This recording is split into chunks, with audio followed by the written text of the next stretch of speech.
Sully is sitting in his car after his altercation with Steph when a gunshot sounds and blood splatters across the windscreen. After Sully is shot in the head, his killer is shown in the last scene of the program passing past the car.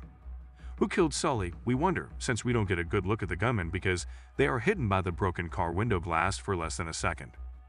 The most logical response would seem to be Steph. After deciding to spare Sully, maybe he changed his mind a few moments later and came back to fulfill his threat. It looks that the person in the glimpse is wearing a dark jacket with a hood, just like Steph. However, there are alternative options. Jack had strong reason to pursue Sully since she knew that as long as he was there, neither she nor Bex or the child would be safe. Maybe she killed Sully, or sent someone else to do it, to defend her family and exact revenge for Kieran's death. Another possibility is that Isaac dispatched a hitman after Sully to exact revenge for the deaths of his two thugs. Another very plausible theory is that Sully was slain by the McKees.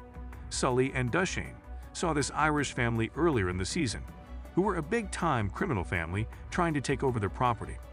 The McKees, portrayed by Barry Keoghan as Johnny and Brian Gleason as Tad, tried to intimidate Sully and Dushane into becoming business partners.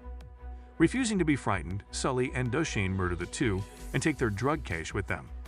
This cache is later taken by Jack, and then by Dushane before coming back to Sully, where it stays until his death.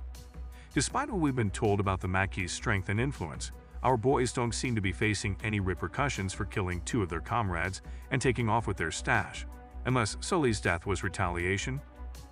Perhaps we're overanalyzing this and Steph, the most likely candidate, killed Sully after initially considering the morally upright course but finally choosing the dark route.